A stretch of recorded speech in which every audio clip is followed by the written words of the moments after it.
요한복음 20장 19절부터 23절 한 절씩 교독하시겠습니다. 이날 곧 안식 후 첫날 저녁 때에 제자들이 유대인들을 두려워하여 모인 곳에 문들을 닫았더니 예수께서 오사 가운데 서서 이르시되 너에게 평강이 있을지어다. 이 말씀을 하시고 손과 옆구리를 보이시니 제자들이 주를 보고 기뻐하더라. 예수께서 또 이르시되 너에게 평강이 있을지어다. 아버지께서 나를 보내신 것 같이 나도 너희를 보내노라. 이 말씀을 하시고 그들을 향하사 숨을 내쉬며 이르시되 성령을 받으라. 함께 읽습니다. 너희가 누구의 죄든지 사하면 사하여질 것이요 누구의 죄든지 그대로 두면 그대로 있으리라 하시니라. 아멘. 오늘도 주님의 보좌 앞으로 나오실 성도님들에게 하나님의 은혜와 평강이 함께 하시기를 축원드립니다. 옆 사람 위에 밝은 미소로 인사하겠습니다. 하나님 당신 편이십니다. 감사합니다. 우리는 성령 하나님에 대한 주제로 말씀을 나누고 있습니다. 우리가 하나님이라고 부를 때에 이 하나님은 성부 하나님, 성자 하나님, 성령 하나님, 삼위의 하나님이 함께 공존함을 지난 시간에 말씀을 드렸습니다. 하지만 보편적으로 우리가 하나님 그러면 이제 성부 하나님을 우리가 호칭하게 되는데요. 우리가 하나님이라고 부를 때에 우리의 머릿속으로 성부, 성자, 성령을 굳이 떠오르지 않으시라도 괜찮습니다. 그냥 아버지 하나님을 그냥 하나님이라고 부르셔도 크게 문제는 되지 않습니다. 하지만 우리가 그 죄로 인하여 하나님을 알 수 없고 찾을 수 없는 존재였는데 예수님이 이 땅에 오셔서 길과 진리 그리고 생명이 되셔서 아버지께로 가는 길을 열어주셨습니다. 그래서 예수 그리스도를 통해서만 하나님을 알 수 있게 되는 것이죠. 근데 더불어 이 예수 그리스도 2000년 전에 계셨던 분이 나를 위해 죽으시고 또 나와 동행하심을 깨닫게 하고 느끼게 하는 것은 이제 성령님의 사역입니다. 그래서 성령을 통해서 예수를 알게 되고 예수를 통해서 하나님을 알게 되어집니다. 그래서 이 성령 하나님을 아는 것은 매우 중요하고 가치 있는 일입니다. 그래서 우리 두 절 동안 함께 이제 이것을 살펴보려고 하는데요. 지난 시간에 우리가 본 것이 성령 하나님의 가장 중요한 사역은 창조의 사역이라고 말씀을 드렸습니다. 성령 하나님은 하나님께서 세상을 만드실 때에 함께 동참하셨고 특별히 인간을 창조할 때에 하나님께서 그 코에 생기를 불어넣으시며 우리로 생명, 살아있는 영적 존재, 하나님의 형상, 하나님의 모습으로 만드셨죠. 그래서 이 성령 하나님을 빼고서는 창조의 이야기를 할 수가 없습니다. 또 예수 그리스도로 인하여 우리의 죄가 정결케 되어졌고 그 예수 그리스도로 인하여 정결케 되어진 우리는 성령 하나님이 임재할 수 있는, 내재할 수 있는 귀한 처소 성전이 되었습니다. 그래서 이 성령 하나님이 우리에게 오셔서 하시는, 지금 우리 성도님들 안에서 하시는 중요한 작업이 뭐냐면 성도님들을 그 죄된 모습에서 벗어나 새로운 피조물로 만들어 완성해 가시는 모습입니다. 지금 우리 성도님들의 모습이 사회적으로 인정받지 못하거나 혹은 많이 쇠약해졌거나 혹은 초라해 보일지 모르겠지만 우리의 육신은 먼지로 돌아가고 흙으로 돌아가게 되어 있습니다.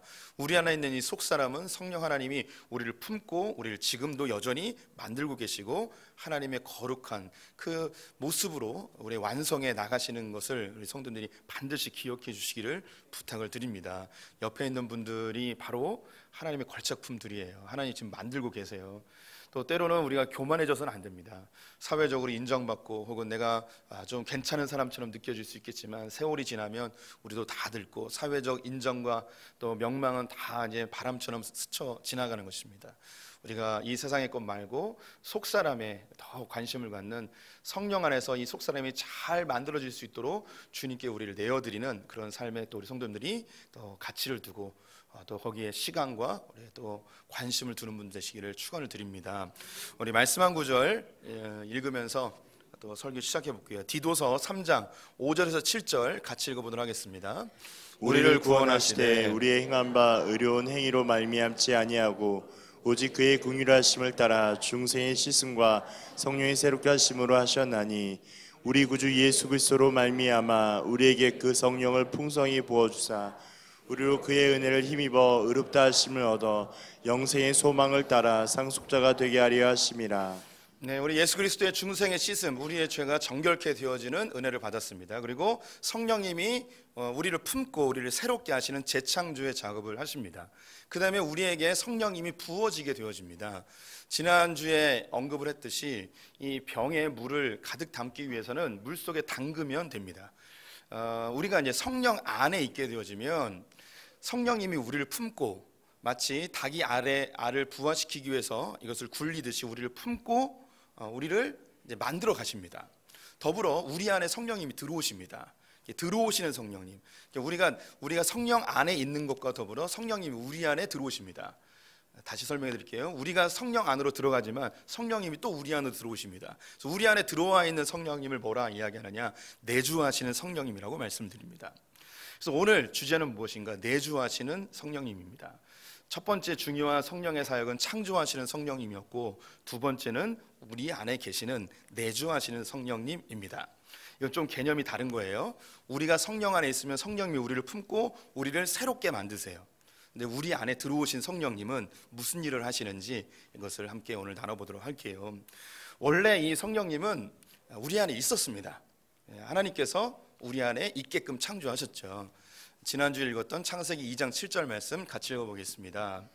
여호와 하나님이 땅의 흙으로 사람을 지으시고 생기를 그 코에 불어넣으시니 사람이 생명이 되니라. 하나님께서 우리를 흙으로 만드시고 아담을 흙으로 지으시고 그 코에 생기를 불어넣으셨습니다. 이 생기는 입기운이라고도 하고 성령이라고도 이야기를 하죠.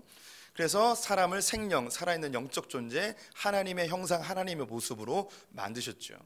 이 생기를 불어넣지 않았다면, 즉 하나님의 영을 불어넣지 않았다면 하나님의 온전한 형상으로 만들어지지 않습니다. 세상의 많은 피조물 중에 유일하게 하나님의 영을 불어넣은 것이 바로 우리 인간 아담이었습니다.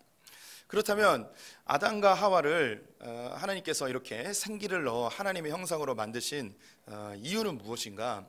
창세기 1장 28절을 보면 생육하고 번성하고 충만하고 정복하고 다스리라는 표현이 있습니다. 이것은 이제 구약적 언어이고 오늘날 이제 신약의 시대에 이것을 표현하면 하나님 나라를 만들어라입니다. 하나님께서는 이 세상을 창조하시고 이 세상을 우리에게 아름답게 이제 경작하도록 만들도록 우리에게 명령하셨어요. 위임하셨습니다. 하나님이 직접 하셔도 되는데 우리에게 이것을 맡기셨다는 거예요. 여기에는 하나님의 사역에 동참하는 기쁨과 또 열매 맺어 성취하는 기쁨, 그리고 하나님이 우리를 동역자로 생각하는 중요한 신학적 의미가 담겨져 있긴 한데요. 어쨌든 하나님께서 자기의 나라를 만들 때에 우리를 동역자 삼으셔서 우리에게 이것을 맡기셨습니다. 하나님 나라를 잘 만들도록 하신 거죠. 이 하나님 나라를 만들도록 하는 우리를 주님께서는 영혼육으로 지으셨습니다. 영혼육 많이 들어보셨을 것이고 예수 안 믿는 사람도 이 정도는 알고 있습니다. 육체, 우리의 눈으로 보이는 이 몸이죠. 하나님께서 이 몸을 왜 주셨는가? 하나님이 물질 세계에서 하나님 나라를 만드는데 우리의 몸을 도구로 만드십니다. 우리의 몸으로 이 세상에 무슨 일을 할 때 이 몸으로 반드시 구현되게 되어 있습니다. 성도님들, 우리의 몸을 절대 하찮게 생각해서는 안 됩니다. 이 몸은 하나님 나라를 이루는 결정적인 아주 중요한 도구가 되어지는 거예요. 제가 이제 종종 그런 얘기해요. 우리가 신앙생활은 몸으로 하는 거다라고 말씀을 드리잖아요. 우리가 예배드릴 때 집에서 하나님 주님 영광 받으십시오, 주님 찬양합니다, 막 이렇게 한다면 주님이 기뻐하시는 거 아니에요. 우리가 지금 억지로라도 정말 시사에 들어도 부인 때문이라도 교회 와서 몸뚱아리로 와 있는 걸 하나님이 더 좋아하시는 거예요. 하나님께서 우리의 마음에 난 착하게 살려 주님 경배합니다, 주님 경외합니다 하면서 몸은 죄지면서 살 때에 이것을 하나님을 경외한다고 이야기할 수 없는 거예요. 결국 우리가 하나님을 향한 사랑과 마음과 신앙과 믿음은 무엇으로 드러나게 되어 있냐면 몸으로 드러나게 되어 있는 거예요. 그래서 성도님들이 신앙생활은 몸으로 하는 것을 반드시 기억해 주시기 바랍니다. 아무리 좋은 생각, 아무리 좋은 마음을 갖고 있어도 그 아무 의미가 없어요. 결국 몸으로 나타나야 돼요. 따라해보겠습니다. 신앙생활은 뭐로 하는 거라고요? 예, 몸으로. 감사합니다. 신앙생활은 결국 몸으로 하는 거예요. 하나님 우리에게 육신을 주신 것은 하나님 나라를 이루는 것에 구현의 도구로 우리의 몸을 주셨습니다. 그러면 이 몸을 어떻게 그러면 활동시키는가? 그것이 바로 혼이 하는 일이에요. 혼은 마음이라고도 표현하거든요. 마음은 지정의로 되어 있습니다. 느끼고 생각하고 깨닫고 실현하는 의지, 뭐 이런 것이 이 안에 담겨져 있죠. 그래서 몸은 그냥 자기 마음대로 움직이지 않아요. 우리가 마음 먹은 대로, 결정하는 대로, 하고자 하는 대로, 우리가 실현하고자 하는 욕구대로 이게 움직이게 되어 있어요. 그래서 우리의 마음에 뭔가 결정하고 하고 싶으면 우리 몸이 거기서 움직이게 되어지죠. 그런데 내가 마음대로 하고 내가 하고 싶은 대로 하고 그러면 문제가 발생하겠죠. 그때 필요한 게 뭐냐면 바로 영이라는 게 필요한 거예요. 이 영은 무엇인가? 하나님과 우리 사이에 교통하고 교제하고 사귀고 대화할 수 있게 하는 도구로 우리의 영을 주셨습니다. 근데 우리의 마음에 내가 하고 싶은 대로 내 뜻대로 내가 원하는 대로 하는 게 아니라 하나님과 교제하면서 하나님이 원하시는 게 무엇인지, 하나님이 기뻐하시는 게 무엇인지, 하나님이 선하다고 생각하는 게 무엇인지 우리의 마음에 결정하여 깨닫고 느끼고 그것을 의지로 나타내서 몸으로 드러내서 이게 실현해내는 거예요. 이게 하나님 나라예요. 그래서 이 영혼육은 반드시 공존해야 되는 거죠. 이렇게 이제 하나님께서 우리를 영혼육으로 만들어 주셨는데 안타깝게도 아담과 하와가 선악과를 따먹음으로 범죄하게 되었습니다. 그리고 에덴 동산에서 이제 쫓겨나게 되어졌죠. 아담과 하와를 통하여서 가인과 아벨이라는 아들들이 태어나게 되었는데 가인이 예배를 드리다가 아벨을 돌로 쳐 죽이게 되었습니다. 하나님이 그의 죄를 지적하게 되어지자 가인은 너무나 화가 나서 하나님의 낯을 피하여 에덴 동편으로 도망을 가버립니다. 하나님과 관계없는 삶을 살게 되어져요. 제가 방금 전에 말씀드렸죠. 이 땅에 하나님 나라를 만들기 위해서는 내 마음, 내 뜻, 내가 원하는 대로 하면 하나님 나라가 이루어지질 않아요.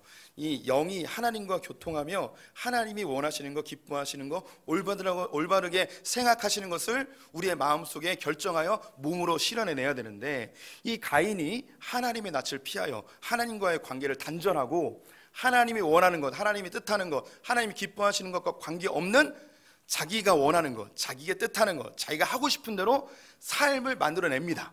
그것이 가인의 문화예요. 성경에는 5가지의 문화가 나와 있는데 이것이 일반적으로 사회 속에 나타나는 거의 모든 문화를 포함하고 있습니다. 대략 이야기를 해두면 다섯 개인데요. 첫 번째는 일부 다처제를 만듭니다. 두 번째는 계급 문화를 만들고요. 세 번째는 유흥 문화를 만들고 네 번째는 과학기술 문화를 만듭니다. 그리고 5번째가 법 제정의 문화를 만들게 되는데 이게 뭐 그렇게 크게 잘못되느냐? 우리가 느낄 때는 일부 다처제 정도만 나쁜 거라고 생각하는데 제가 좀 설명을 해드릴게요. 그들이 마음대로 자기가 원하는 여자를 얻게 되어집니다. 그러면 누가 많은 여자를 얻을 수 있는가? 힘이 강하고 부유한 자들이 많은 여자를 얻게 되어지죠.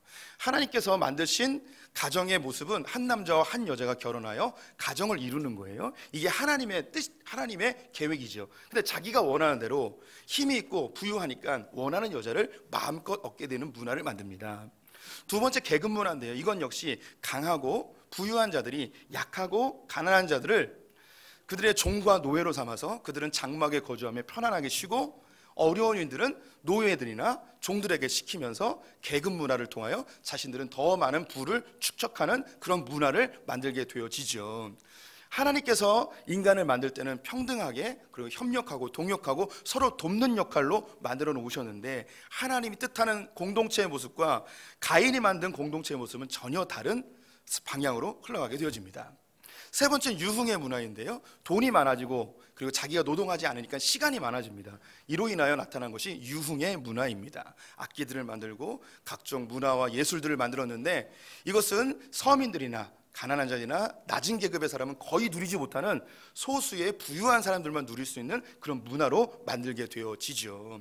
원래 문화라는 것은 하나님께서 이 땅에 주신 것 가지고 하나님을 예배하고 사람들을 풍성하게 만드는 것인데 오늘날의 문화뿐만 아니라 그 가인의 문화는 소수의 고위계층들만 누리는 문화들로 만들어 놨다는 거예요. 네 번째는 과학기술의 문화인데 이것도 역시 좋아 보여요. 그런데 우리 성도님들 과학기술이 가난한 자들을 위해서 과학기술이 발달되느냐? 절대 그렇진 않아요. 돈 많은 사람들을 위해서 과학기술이 발달하여 그들의 돈을 회사에서 얻고자 하여 거기에 더 많이 투자하게 되어집니다. 과학문화는 사람들이 좋게 만드는데 결국은 부작용들이 나타나 이 자연계와 인간 공동체에 많은 폐해를 나타내는 것 이미 다 경험하고 계십니다. 하나님께서 과학기술의 지혜를 주셨어요. 이것은 우리의 불편함과 부족함을 개선해 나가도록 하였는데, 불편함과 부족함을 개선한 것을 뛰어넘어 이것이 과학기술이 사치가 되어지고 자기의 계급이고 신분을 나타내는 것으로 바뀌게 되어집니다. 마지막으로 법 제정인데요, 힘이 강하고 부유한 자들이 자신들의 기득권을 더 견고히 지키기 위하여 법을 만들어 그의 사회를 운영하게 되어지죠. 원래 그 시절에는 법은 하나님만 만들게 되어 있습니다. 즉 하나님의 지도하에 만들어진 법이 나타나야 되는데, 자기의 욕구를 채우기 위한, 자기의 기득권을 수호하기 위한 법들을 만들게 되어지죠. 왜 이런 문화가 발생하느냐? 사람의 마음이 그래요. 악하기 때문에. 하나님의 지도를 받고 하나님이 기뻐하시고 선하시고 온전하신 뜻이 무엇인지 이 영이 분별하여서 그것을 삶 가운데 구현해내야 되는데, 하나님과의 관계가 끊어지니까 이런 문화가 나타나는 겁니다. 그런데 여기서 끝나지 아니하고 가인의 문화가 아담의 문화로 점점 확대되어져 그 당시에는 모든 인류가 하나님이 뜻하고 원하시고 선하게 생각하는 것에 아무 관심이 없이 자신들의 마음에 원하는 대로만 문화를 만들어가게 되어집니다. 그것이 창세기 6장 1절에서 3절의 내용인데요, 같이 읽어보겠습니다. 사람이 땅 위에 번성하기 시작할 때 그들에게서 딸들이 나니 하나님의 아들들이 사람의 딸들의 아름다움을 보고 자기들이 좋아하는 모든 여자를 아내로 삼는지라. 여호와께서 이르시되 나의 영이 영원히 사람과 함께하지 아니하리니 이는 그들의 육신이 됨이라. 그러나 그들의 날은 120년이 되리라 하시니라. 네, 사람들이 번성하기 시작하였습니다. 그러자 하나님의 아들들이, 아담의 후손들이죠, 사람의 딸들의 아름다움을 보고, 즉 이거는 가인의 후손들입니다. 그들이 아름답게 생각하는 자들, 자기가 좋아하는 대로 원하는 대로 자기가 뜻하는 대로 모든 여자들을 자기 아내로 삼았습니다. 아내로 삼았다는 것, 여자를 취한 것 그 이상의 의미로 결혼은 완전한 연합을 의미합니다. 그래서 이 가인의 문화와 아담의 문화가 완전히 하나가 되어져서 하나님의 뜻과 하나님의 계획에 아무 관심 없는 자신들이 원하는 삶으로 살아가게 되었습니다. 그러자 하나님이 무엇인가 결정하게 되는데, 그것이 뭐냐? 하나님께서 그 생기를 코에 불어넣어 주셨던 그 하나님의 영을 거두어가 버리세요. 영을 가져가 버려요. 하나님이 영을 왜 가져가시는가? 사람들에게 이 영을 줬는데, 하나님과 교제하고 하나님 뜻을 알게 하기 위한 수단으로 이 영을 주셨는데, 아무런 피조물도 받지 못했던 이 소중한 것을 줬는데 사람들이 사용을 안 하는 거예요. 하나님과 교제하지 않는 거예요. 하나님과 대화하지 않는 거예요. 그 필요 없으니까 하나님이 어떻게 하느냐? 가져가 버리세요. 가져가 버리세요. 그래서 사람이 영혼육이었는데 영을 가져가 버리니까 뭐가 됐냐면 혼과 육으로 남게 되었습니다. 그래서 우리 동양 문화권에서는 이 영이라는 개념이 없어요. 그래서 영 그러면 무엇이라 생각을 하냐? 귀신이라고 생각을 합니다. 그래서 초대 한국 교회는 성령 그러면 영이시기 때문에 귀신 정도로 생각했어요. 그래서 마치 신접하듯이 성령님을 초대하고, 귀신 들리면 어떤 현상이 일어나느냐? 능력이 나타나잖아요. 막 그 예언을 하고 점치고 귀신 쫓아내고 병 낫게 하고, 성령님을 이런 귀신 정도로 생각하다 보니 우리가 성령 충만하게 되어지면 그런 능력이 나타나는, 마치 무당과 흡사한 그런 것들로 우리에게 나타날 거라는 기대감이 있어요. 근데 성령님의 사역 중에 이런 은사와 능력이 충분히 있습니다. 하지만 이 성령님 이거보다 더 큰 신분이, 우리를 재창조하시는 분이거든요. 그 이 능력을 나타내고 병치라고, 이것은 성령의 사역 중에 매우 작은 부분, 아주 그 부분적인 것인데, 여기에 한국 교회가 많이 집중한 것이 참으로 이제 안타까운 현실입니다. 그래서 그 동양 문화권, 특히 한국에서는 사람이 죽으면 영혼이 떠난다라고 표현하지 않고 혼백이 떠난다라는 표현을 그래서 하는 거예요. 왜? 영이라는 개념이 이 자체가 없기 때문이죠. 그래서 사람이 이제 영이 없어졌어요. 영이 없어졌어요. 그래서 노아 이후로 사람들이 하나님을 찾을 수도 없고 하나님을 깨달을 수도 없고 하나님 만날 수도 없는 상태가 되어버렸습니다. 그런데 노아의 홍수 이후 하나님이란 개념, 그리고 이 세상을 창조하시고 구전으로 내려오는 이야기들이 있었거든요. 세상에 하나님이란 분이 있고 세상을 만드신 분이 있고 절대자가 있는데, 이분이 누군지 모르는 거예요. 왜 모를까요? 영이 없으니까 알지 못하고 찾지 못하는 거예요. 그래서 각 사람들마다, 민족마다, 부족마다 종교라는 걸 만들게 되었습니다. 그래서 이 종교 내에는 유사한 부분의 공통점들이 많이 있어요. 왜냐하면 노아로부터 흘러온 인류이기 때문에 하나님과 유사한 공통점들을 각각 종교마다 대부분 갖고 있는 거예요. 그런데 그분이 누군지 몰라서 그들에게 이름을 붙이고 우상을 만들고 그렇게 섬기고 있는 것이죠. 근데 하나님께서 이 세상을 너무너무 사랑하시기 때문에 그냥 이렇게 하나님 모르는 상태로 흘러가게 하시는가 하는 그런 분이 아니십니다. 그래서 하나님께서는 이 모든 인류를 구원하시기까지 이 하나님이 보내실 그 놀라운 구원자를 계시하기 위하여 선택되어진 특별한 사람에게 일시적이고 간헐적이고 부분적으로 성령님을 허락하시는 일이 나타나게 되어집니다. 그래서 성경, 구약 성경을 보면 모든 사람들이 하나님과 교제를 못해요.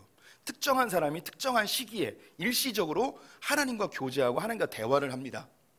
노아 시대에는 노아 한 사람만 하나님과 교제해요. 왜냐하면 노아에게만 하나님이 은혜를 베푸셔서 하나님의 영을 허락해 주셨어요. 아담의 시대, 아브라함의 시대에는 아브라함과 하나님과 대화해요.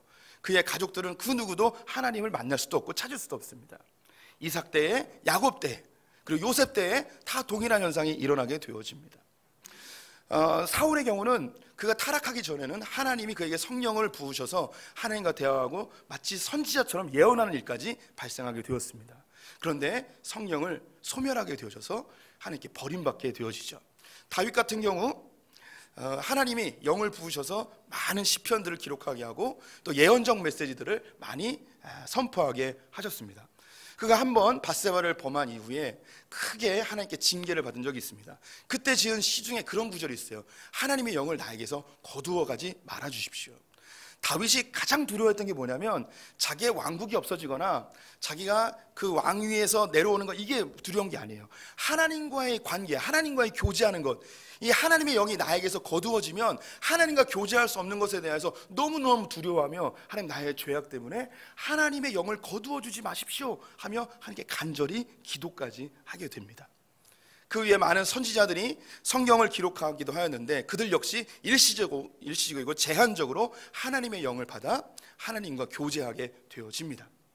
그러면서 이 사람들 안에, 그리고 선지자들 안에 성령님이 임하셔서 하나님의 영이 실제로 사람들에게, 각각 사람들에게 임하여서 모든 사람이 하나님을 교제하고 하나님과 만나고 인격적인 관계를 맺을 수 있는 그때가 오기를 간절히 소망하는 마음이 생기게 됩니다. 그것이 요엘서에 나와 있는데요, 요엘서 2장 28절 29절 같이 읽겠습니다.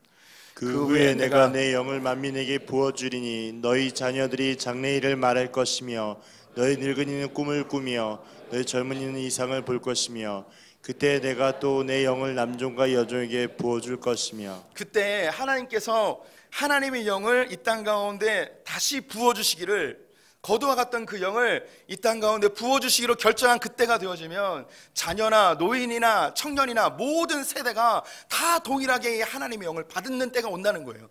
또 남종이나 여종이나 높은 자나 낮은 자나 관계없이 모든 사람들이 다 하나님의 영을 받아서 하나님과 교제하고 하나님과 인격적인 관계를 맺으며 사귀며 살아가는 그때가 온다는 거죠. 그때가 언제냐? 하나님이 정하신 그때, 바로 예수 그리스도께서 오시는 그때였어요. 그래서 예수님이 이 땅에 오시게 되자 천사들이 찬송합니다. 하늘엔 영광, 땅에는 평화. 왜 하늘엔 영광이라 이야기했는가? 예수님 거룩하신 분이 오기 때문에 영광이다? 그게 아니에요. 영광이라는 뜻은요, 하나님이 계획하고 목적하신 대로 이루어지는 상태를 영광이라 이야기하는 거예요. 창세 전부터 그 에덴에서 아담과 하와가 동산에서 쫓겨날 때부터 주님이 계획했던 이 잃어버린 하나님의 사람들을 되찾아 하나님과 교제하고 하나님의 뜻이 이 땅 가운데 일어나는 통로로 사용되어지는 하나님의 백성들이 새롭게 일어나는 그때를 꿈꾸고 있었는데 드디어 그 작업이 예수 그리스도를 통해서 시작이 되는 거예요. 하나님의 그 놀라운 계획이 드디어 실현되는 순간에 찬송하게 되는 거죠. 하늘은 영광입니다. 이 땅 가운데 그 혼란했던 사회가 이제 질서 있게 되어집니다. 평화로워집니다. 다 각자 자기가 원하는 대로 살아가던 이 혼잡한 세상 속에 성령이 임하셔서 모든 사람들이, 이 영을 받은 모든 사람들이 하나님이 원하시고 기뻐하시고 선하신 뜻이 무엇인지 분별하여 각양 다른 그 사람들이 하나하나의 지체가 되어져서 모든 우주적 교회가 하나님의 나라를 이루기 위하여 온전히 전신하는 그때가 온다는 거예요. 예수 그리스도가 이 땅에 오셨습니다. 그 일을 하기 위하여. 예수님 십자가에 달려 우리의 죄를 정결케 하시고 성령이 우리에게 임하게 할 수 있는 그 거룩한 처소, 하나님의 성전을 만들기 위하여 이 땅에 오셨죠. 우리에게 이 성령, 하나님의 영을 부어주시기 위하여 오셨습니다. 그러면 이 영을 부어주기 위해서는 예수님이 먼저 이 하나님의 영을 받아야 돼요. 소유해야 돼요. 그래서 누가복음 3장 21절 22절 말씀 같이 읽겠습니다. 백성이 다 세례를 받을새 예수도 세례를 받으시고 기도하실 때 하늘이 열며 비둘기 같은 형체로 그 위에 강림하시더니 하늘로부터 소리가 나기를 너는 내 사랑하는 아들이라 내가 너를 기뻐하노라 하시니라.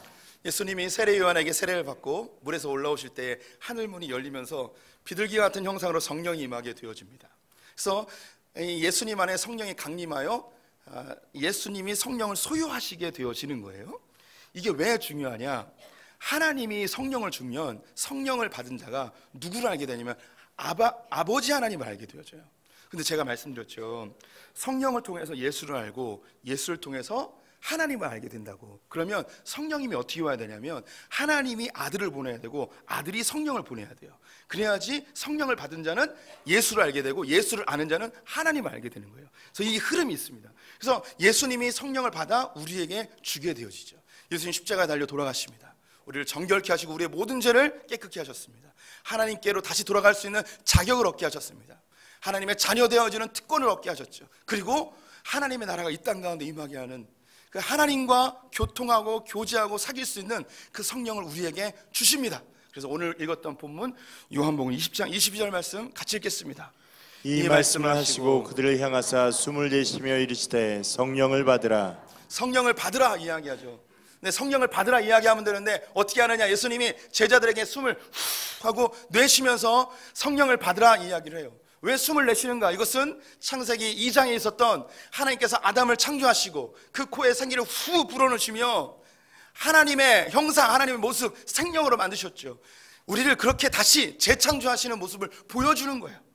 그래서 내가 너희를 새롭게 하였다. 이제 너에게 이 하나님의 영을 부어주니 너희는 하나님의 형상, 하나님의 거룩한 모습으로 회복되었다라고 선포하고 있는 것입니다. 우리 성도님들이 예수 그리스도를 영접한 그 순간 우리 안에 성령이 임하십니다. 절대 의심하지 마세요. 우리 안에 성령이 임하셨어요. 이 성령님이 어떻게 해야 되는가? 우리 안에 내주하십니다. 우리 안에 영원히 거하시는 거예요. 요한복음 14장 16절 17절 말씀 같이 읽겠습니다.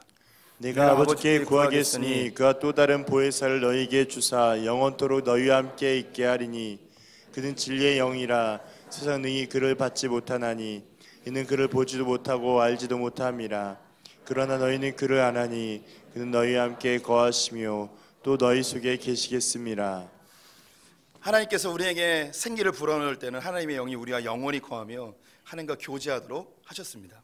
그런데 하나님의 영을 사용하지 않고 하나님과 교제하지 않는 사람들에게 영원히 하나님의 영을 거두어 가버리셨는데 하나님께서 예수 그리스도 때문에 다시 우리에게 성령을 주시고 약속하십니다. 영원히 너희와 함께 거하겠다.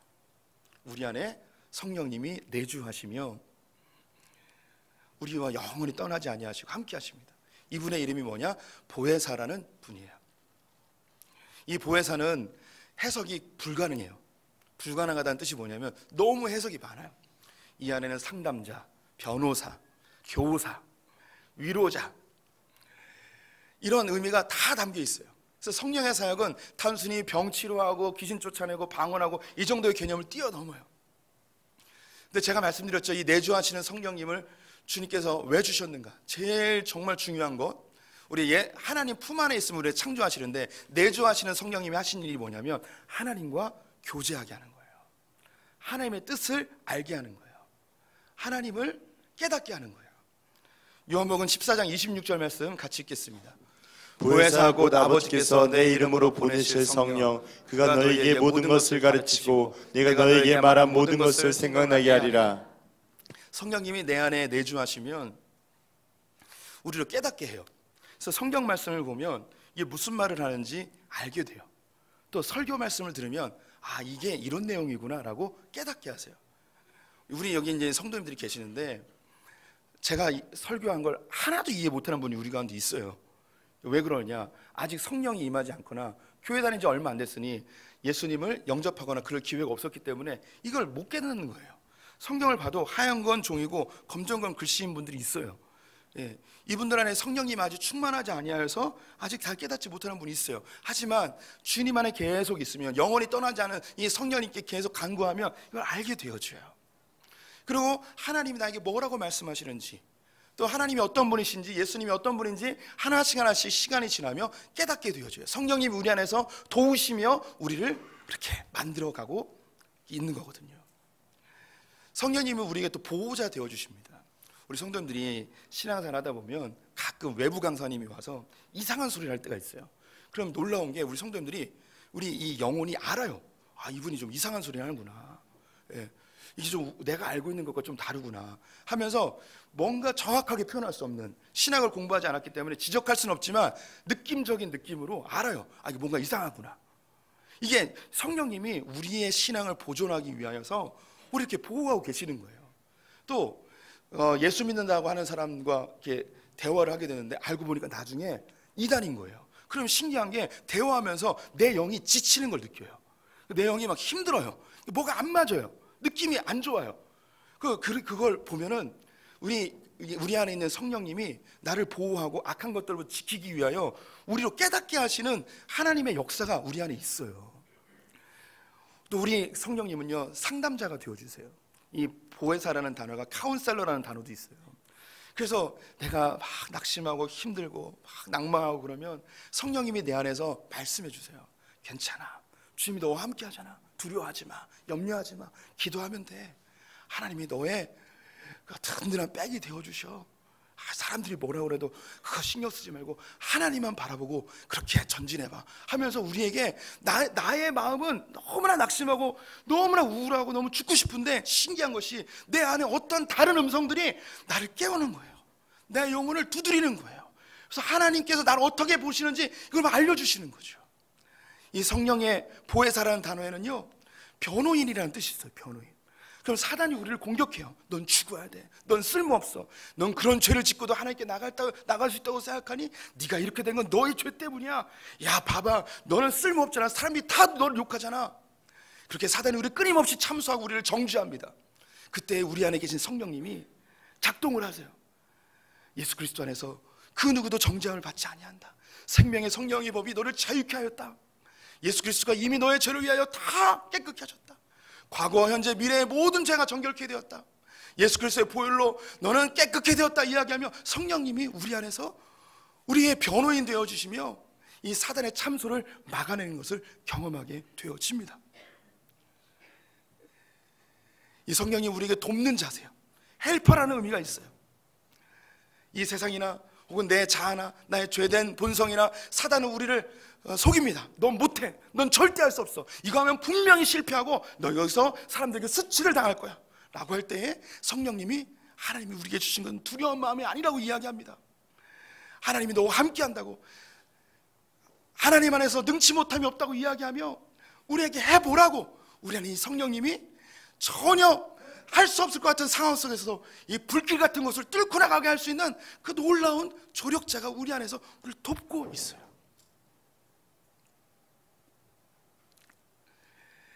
이 성령님은 어머니의 품 같습니다. 따스한 품이에요. 우리가 지치고 힘들고 어려울 때, 이 세상에 모진 풍파에 쓰러질 때, 야, 성령님 안에 그 품 안에 안겨 있으면 우리는 그것을 하나님 품이라고도 표현을 하죠. 우리 안아주세요. 고생했다고, 잘했다고, 내가 널 안다고, 너처럼 착하고 충성된 종이 없다고 성령님이 우리를 이렇게 품고 우리를 위로해 주세요. 그래서 어떤 신학자들은요, 여호와 하나님을 아버지라고 표현하고 성령 하나님을 어머니라고 표현해요. 이 성부 하나님과 성령, 이 어머니 안에서 성자 예수님이 태어났다고 이야기하는 분들도 있어요. 이건 충분히 설득되어질 수 있는 이야기입니다. 성령님이 우리를 품고 계세요. 우리가 성령 안에 있으면 마치 어머니의 자궁속에 들어가 있는 것 같아요. 그래서 이 성령님이 우리를 품고 우리를 재창조하고 계세요. 그럼 그 안에 이 탯줄을 통하여 그 영양분이 공급되듯이 우리 안에 내주하시는 성령님이 우리에게 하나님을 알게 하고 예수 그리스도를 알게 하고 그분의 고난에 동참하는 것이 어떤 의미인지 깨닫게 하고 하나님이 기뻐하시고 온전하시고 선하신 뜻이 무엇인지 우리로 깨닫게 하여서 이 땅 가운데 하나님의 나라를 이루는 통로들로 우리를 사용하고 계세요. 우리 안에 내주하시는 성령님, 우리 성도님들이 생각하는 것보다 훨씬 크신 분이에요. 우리 성도님들 지금도 지키고 있고 돕고 있고 변호해 주시고 우리를 위로해 주시고 상담해 주시는 그 성령님, 그 내주하시는 성령님이 영원히 떠나지 않는다고 약속하셨습니다. 이걸 신뢰하고 멋지게 신앙생활하는 분들 되시기를 축원드립니다. 기도하겠습니다. 하나님, 우리 안에 계셔서 우리의 위로자와 우리의 교사와 돕는 자와 상담자와 변호인이 되시고 우리를 새롭게 만드시는 성령 하나님 감사합니다. 우리의 신앙의 여정이 매우 깁니다. 낭망치 아니하고 쓰러지지 아니하도록 우리와 동행자 되시는 성령님, 끝까지 붙드는 우리 소풍의 성도들 다 되게 하여 주시옵소서. 예수님의 이름으로 기도드렸습니다. 아멘. 지난주 가리 장로교회